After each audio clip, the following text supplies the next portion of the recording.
welcome to Film Vets, and it's Oscar week, Oscar weekend. Tomorrow is the 2023 Oscars, and we want to go over the nominations and give our thoughts. Dan is here with me. Hi, Dan. Hey, how you doing? How you doing? Are you watching the Oscars tomorrow, or are you gonna skip it? What time are they on? About 5 p.m. my time, so whatever I don't know what that means for you, but... I think that's 7.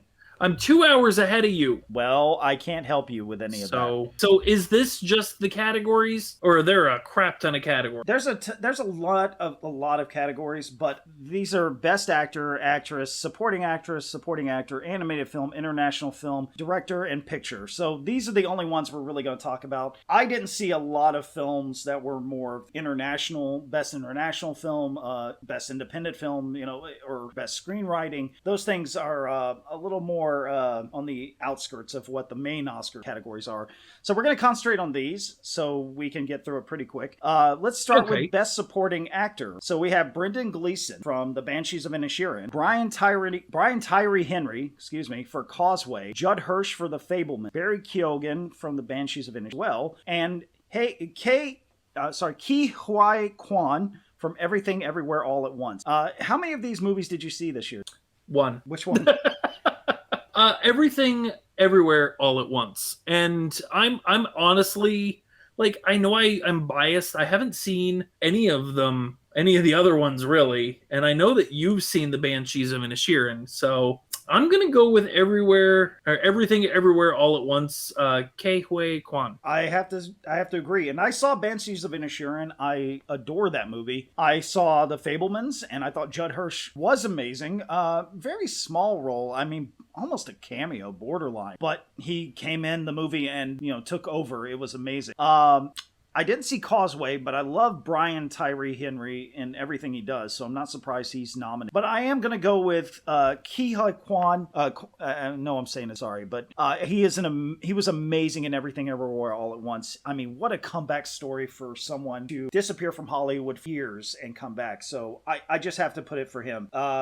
Now, Best Supporting Actress. We have Angela Bassett for Black Panther Wakanda Forever, Hong Chau from The Whale, Carrie Condon from The Banshees of Inisherin, Jamie Lee Curtis from Everything Everywhere All at Once, and Stephanie Hsu from Everything Everywhere All at Once. I am going to say, you probably have seen, again, Everything Everywhere All at Once. Did you see The Whale? I didn't. I have that on my list, unfortunately. Just life keeps knocking me down. Okay, man. Have you seen it? I didn't see The Whale. Unfortunately, I still got time. I might check it out tomorrow before the Oscar. But I did see the other films, and Black Panther Wakanda Forever was fantastic for Angela Bassett, I have to say. I think she's yes, I did see that one. I'm sorry. Yeah? I did see Black Panther. Yeah. I think it's her year. I'm giving it to Angela Bassett. I'm actually going with Jamie Lee Curtis. All right. In Everything Everywhere All at Once, she was just absolutely mind-boggling, hilarious, and fantastic. I thought she was just fantastic in that. I do not deny that. I honestly would not. She's pivoted on a dime constantly. I wouldn't be surprised if she won. I really wouldn't. Next up, we got Best Actor category. We have Austin Butler for Elvis, Colin Farrell for Banshees of Inisherin, Brendan Fraser for The Whale, Paul Mescal for After Sun, and Bill Nighy for Living. I'm guessing you saw Elvis, right? I did see Elvis. I thought that was fantastic. Okay, and you didn't see the other movies. I didn't see After Sun or Living. Yeah, but I am leaning towards Brendan Fraser though, just because of the hype. I think Brendan Fraser. I think the two to win it are Brendan Fraser and Austin Butler. I unfortunately, as much as I love Colin Farrell in The Banshees of Inisherin, I don't see him winning. But it would be the black sheep of the winners if he did win. I feel like he would be the one everyone would win money over if he won, because he's like the one that out of those three that you wouldn't think would win, but he could win. But I'm gonna go with Austin Butler because nice. So we'll definitely see where we land there. Yeah, his role in Elvis made that movie. And that's nothing against Brendan Fraser. I haven't seen The Whale yet, but from what little I've seen, he looks fantastic. I think it's... So, Best Actress. In this category, we have Cate Blanchett for Tar, which I actually just saw last night. Ana de Armas for Blonde, Andrea Riseborough for To Leslie, Michelle Williams for The Fablemans, and Michelle Yeoh for Everything Everywhere All at Once. And which one are you going for, Dan? That one's rough, but I am going for Michelle Yeoh. I would say Michelle Yeoh if I hadn't seen Tar. I have to say, I think Michelle Yeoh could win it, but I'm going to say Cate Blanchett is the one. I think... I love that we have wildly different picks on here. That now, I think that movie is going to be fun. I think Cate Blanchett is just, after seeing Tar, it's the best I've ever seen her, and she is just phenomenal, always phenomenal. So that one's hard for me to say because I really love Michelle Yeoh and I really want her to win. But out of the two, I gotta say Cate Blanchett really blew me away. Let's move on to Best Animated Feature. Oh, before we do, I want to say for Best Actress, if you notice the one movie that you probably never heard of is called Leslie. What's that? So this is very interesting. There was actually an investigation into the nomination of Andrea Riseborough because apparently the movie was so small and seen by so little amount of people that the Academy was like, okay, where did she come from? How is she nominated? That was how small this was. But apparently people in the Academy voted for her. She was that good in that role. I just thought it was very interesting that nobody saw this movie, but everyone that has seen it says she should be nominated for Best Actress. And I believe one actress that nominated her or talked about Kate Winslet, and there's no denying that it's a powerful role she has. It's about a woman who wins the lottery and loses all of her money, and it's very interesting. It looks very interesting. I haven't seen it, but she looks like she brought it, so good on her. She ran a campaign. That's awesome. Yeah. Okay, so Best Animated Feature. Well, we have Guillermo del Toro's Pinocchio, Marcel the Shell with Shoes On, Puss in Boots: The Last Wish, The Sea Beast, and Turning Red. Which one of those are you going for? Puss in Boots. Did you see Puss in Boots: The Last Wish? No. I saw it last night. I've only seen Turning Red. I haven't seen any of the other ones. I wanted to. Again, just time. But from what I've seen and what people have said, Puss in Boots seems like it's a phenomenal movie. So I had no idea how good it was going to be. I watched it last night, and I have to agree with you. And I love Guillermo del Toro's Pinocchio, but man, Puss in Boots: The Last Wish blew me away. It was one of the funniest. Isn't that weird? Isn't that weird? Yes, the times we're in.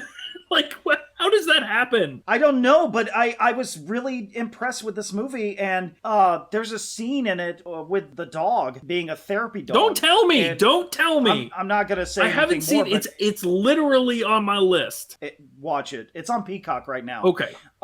And that was hard for me to accept between that or Guillermo del Toro's Pinocchio, which Pinocchio was, and I do believe it could win as well. Pinocchio was phenomenal, animation-wise, but the story, I had to go between the two. Puss in Boots. I gotta be honest. All right, Best International Film. I'm gonna be honest, I started All Quiet on the Western Front, and so far I'm digging the hell out of it. It is fantastic, but I haven't finished it. Me neither. That's so weird. I started it. I'm really digging it, but I didn't have the time to finish it yet. That's funny. Well, I'm gonna vote for it because it's Me the too. only one I've seen. Me That's too. The only one I've seen 30% of. Dude, same. Look. Look, it's fine. I don't know how that happened. We are not coordinating this. That is amazing. That's hilarious. Wow. Okay, let's move on to Best Director. Now, this one's gonna hurt because I kind of already know who I'm going to vote for, but here's the people. So we got Martin McDonagh for The Banshees of Inisherin, Daniel Kwan and Daniel Scheinert for Everything Everywhere All at Once, Steven Spielberg for The Fablemans, Todd Field for Tar, and Ruben Östlund for Triangle of Sadness. I did not see Triangle of Sadness, but I saw all the other films on this list. Man, Steven Spielberg really was phenomenal. I thought The Fablemans was one of the best films of the year. It really, really was. And the same thing goes for Banshees of Inisherin for me. Martin McDonagh is brilliant. I got to see that movie with him in the theater, showing up for a Q&A after. But I gotta give it to Everything Everywhere All at Once, the Daniels. What about you, man? Isn't that self-explanatory? The Daniels. Yeah. Yeah. I think they created a movie on a lower than expected budget, utilizing effects that are practical and CGI that utilizes everything you want in a film, low cost-ish. They made a multiverse movie better than Marvel. Yeah, that's which is insane. Just mind-blowing. Mind-blowing. I have to give it to them. The directors destroyed it with this movie. It was one of the best actually made I've ever had. The best version of the multiverse of madness. Like that is truly the best version of it. I agree. Yeah. Okay, the big one, the final one for us, Best Picture. So we have All Quiet on the Western Front, Avatar: The Way of Water, The Banshees of Inisherin, Elvis, Everything Everywhere All at Once, The Fabelmans, Tar, Top Gun Maverick, Triangle of Sadness, and Women Talking. Now, you might notice there's a lot of nominees. Do you know why? Because it's Best Picture, and there's a lot of good pictures out there. They expanded it because of The Dark Knight. Because The Dark Knight was not nominated because they filled all the categories and they were like, that we need to change. So they expanded the categories. That's a shame. 10. Yeah. Yeah. That makes sense. Yeah. So, which are you picking, dude? This is difficult. I mean, Everything Everywhere All at Once is Top Gun Maverick was fantastic, but I honestly have to give it to Elvis. That movie brought me joy and sadness in a different way, whereas Top Gun Maverick was just that true homage to that bro flick. Everything Everywhere All at Once, it was beautifully done, but again, it just Elvis hit a lot harder. Okay, so I'm going with Elvis. What do you got? I'm going with Everything Everywhere All at Once. I feel like they're going to sweep the Oscars this year, much like Lord of the Rings and Return of the King did. I feel like that movie was the one to beat in everything that I watched. And hands down, it's going to be. It's going to be difficult to beat. It's got the most nominations. If you look at the top there, it says 11 nominations. And the second being Banshees of Inisherin. Now, if I was to say what the second most likely is after that, I would put Elvis or All Quiet on the Western Front. Yes. Those would be my ones I would say that could be. Even The Fabelmans has a shot. I think all of those have a shot. I think it's ridiculous how close it's going to be this year. Yeah. It's going to be interesting to say the least. Well, I'll be watching it as it happens tomorrow night. Oh, yes. Are you going to be watching the Oscars? Let us know in the comments below. Let us know who you're going to vote for if you were voting. And maybe we'll see and compare notes next week and see who wins. Thank you so much for watching. Don't forget to like, share, and subscribe. And check out our other segments and our trailer reactions. And thank you, veterans, for your service. And thank you for joining us today. And thank you for joining me on this nomination list, Dan. Yeah, absolutely. This was fun. It's like picking your Super Bowl pick, but, in our wheelhouse. But better? But better. Yeah, well, thank you again, everyone, and we'll see you next time on Film Vets. Take care. Yeah, take care. Bye.